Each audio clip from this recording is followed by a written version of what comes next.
क्या आपने कभी जंगल की उस रहस्यमयी साए साए को सुना है जो रात के सन्नाटे में आपके दिल को छू लेती है? क्या आपने कभी महसूस किया है कि प्रकृति आपसे कुछ कहना चाहती है, कुछ ऐसा जो शब्दों से परे है? आज मैं आपको एक ऐसी कहानी सुनाने जा रहा हूं जो जंगल की गहराइयों में बसी है, जहां एक लड़की की जिंदगी एक अलौकिक रहस्य से जुड़ जाती है। ये कहानी है पायल की झंकार की, एक अप्सरा की पुकार की और एक ऐसी दिव्य योजना की जो समय और आत्मा के तारों को जोड़ती है। तो आइए इस कहानी में डूब जाएं और सुने उस जंगल की पुकार को जो शायद हमें भी कुछ कहना चाहता है। जंगल के बीच, जहां सूरज की किरणें पेड़ों की पत्तियों से छनकर जमीन को चूमती थीं, एक छोटी सी झोपड़ी में रहती थी माया। माया का नाम जैसे जंगल ने ही रखा था। वह प्रकृति की माया थी, उसका हिस्सा थी। उसकी आंखें हिरनी सी चमकती थीं और उसका मन उतना ही साफ था जितना जंगल का झरना। माया का कोई परिवार नहीं था। उसे एक बूढ़ी दादी ने पाला था जो अब इस दुनिया में नहीं थी। दादी ने माया को जंगल से बात करना सिखाया था, पेड़ों की सरसराहट को समझना, हवा की फुसफुसाहट को सुनना और पक्षियों की बोली में छिपे संदेश को पढ़ना। माया का दिन जंगल के साथ बीतता। वो सुबह सुबह नदी किनारे जाकर पानी भरती, जड़ी बूटियां इकट्ठा करती और जंगल के जानवरों से दोस्ती करती। हिरण उसके पास आकर रुक जाते, जैसे उसे अपनी बहन मानते हों। लेकिन रात का सन्नाटा माया के लिए हमेशा एक रहस्य था। जब चांद जंगल को चांदी की चादर ओढ़ाता, तब माया को लगता कि कोई उससे कुछ कहना चाहता है। एक रात जब माया अपनी झोपड़ी के बाहर बैठी तारों को देख रही थी, उसे एक अजीब सी आवाज सुनाई दी, छन छन छन छन, जैसे किसी ने पायल पहनी हो और धीरे धीरे चल रहा हो। माया ने चौंक कर इधर उधर देखा, लेकिन जंगल में सन्नाटा था, सिर्फ झींगुरों की आवाज और दूर कहीं सियार की पुकार। शायद हवा ने कोई खेल किया। उसने खुद को समझाया और सोने चली गई। लेकिन अगली रात फिर वही आवाज, छन छन। इस बार आवाज थोड़ी और साफ थी, जैसे कोई माया को पुकार रहा हो। माया ने हिम्मत जुटाई और अपनी लालटेन लेकर झोपड़ी से बाहर निकली। जंगल में अंधेरा था, लेकिन चांद की रोशनी ने रास्ता दिखाया। वो उस आवाज का पीछा करने लगी। पायल की झंकार उसे जंगल की गहराइयों में ले जा रही थी, जहां माया पहले कभी नहीं गई थी।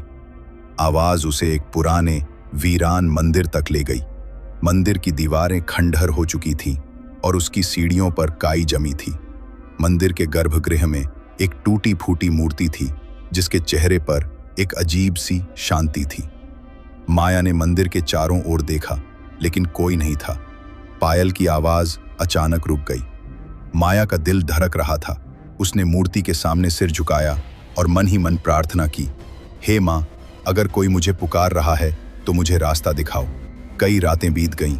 माया को हर रात वही पायल की आवाज सुनाई देती थी और हर बार वो मंदिर तक पहुंचती, लेकिन उसे कोई नहीं दिखता।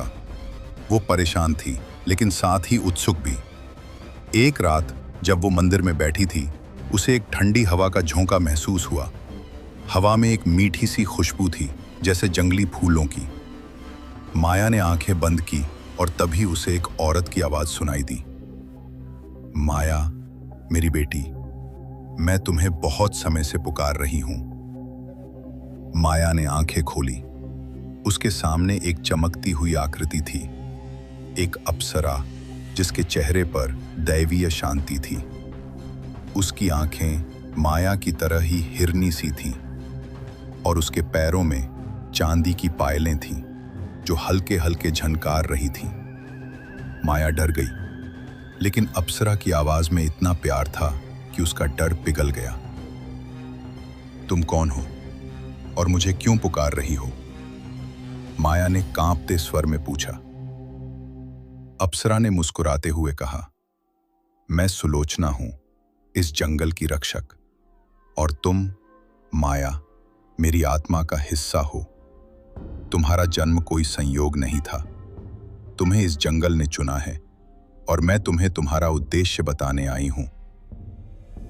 माया के मन में सवालों का तूफान उठा। उसने अप्सरा से पूछा, मेरा उद्देश्य? मैं तो एक साधारण लड़की हूं। मेरे पास ना कोई शक्ति है, ना कोई ज्ञान।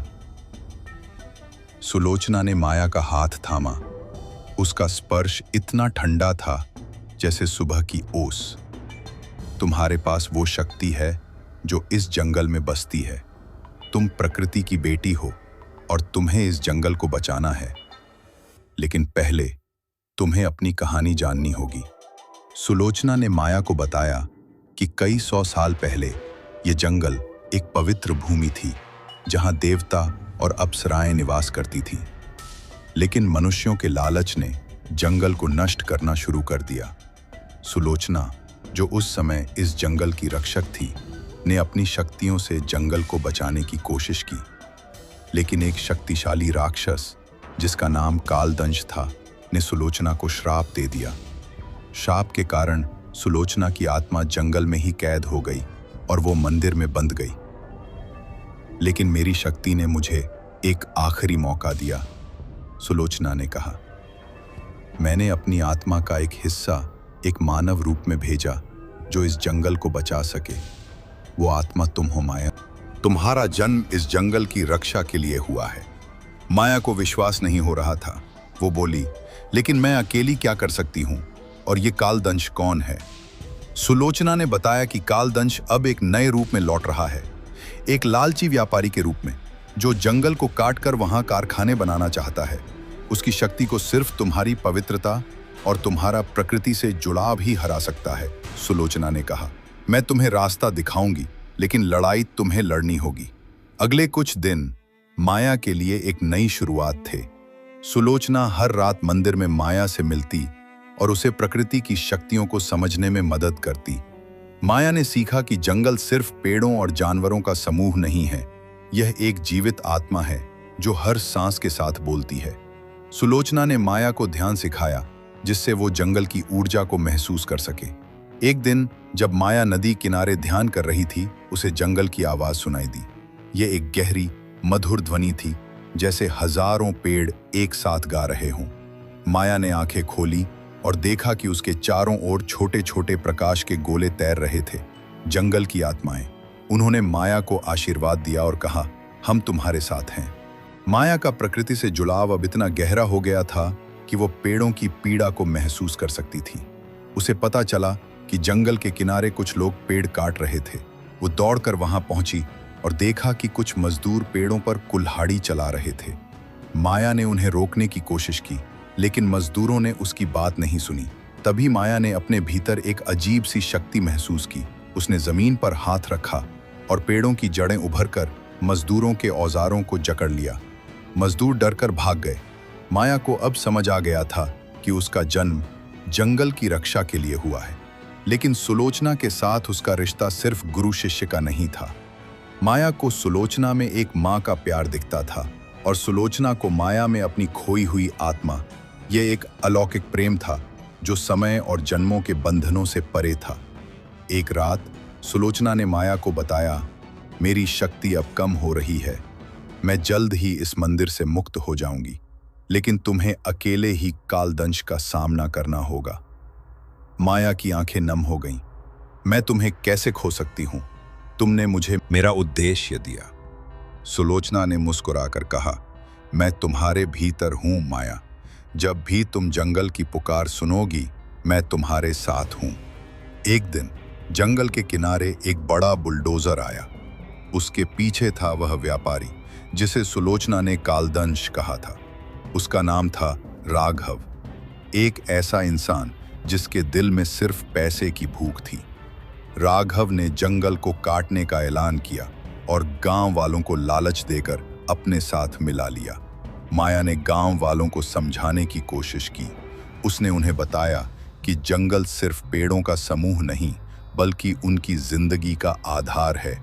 कुछ गांव वाले माया की बात से सहमत हुए, लेकिन राघव का डर उन पर हावी था। आखिरकार वह दिन आया जब राघव अपने बुलडोजरों के साथ जंगल की ओर बढ़ा। माया मंदिर में गई और सुलोचना से प्रार्थना की। उस रात सुलोचना ने माया को अपनी आखिरी शक्ति दी। माया के शरीर में एक दैवीय चमक आ गई। जब राघव का बुलडोजर जंगल में घुसा, माया उसके सामने खड़ी हो गई। राघव ने हंसते हुए कहा, एक अकेली लड़की क्या कर सकती है? माया ने आंखें बंद की और जंगल की आत्मा को पुकारा। तभी जमीन कांपने लगी, पेड़ों की जड़ें उभरकर बुलडोजरों को जकड़ने लगी। हवा में एक तेज तूफान आया और जंगल के जानवर, हिरण, भालू, चीते माया के साथ खड़े हो गए। राघव डर गया। उसने भागने की कोशिश की, लेकिन जंगल की शक्ति ने उसे घेर लिया। माया ने राघव से कहा, यह जंगल तुम्हारा नहीं, किसी का नहीं, ये प्रकृति की अमानत है। अगर तुम इसे नष्ट करोगे तो खुद नष्ट हो जाओगे। राघव की आंखों में पहली बार डर दिखा।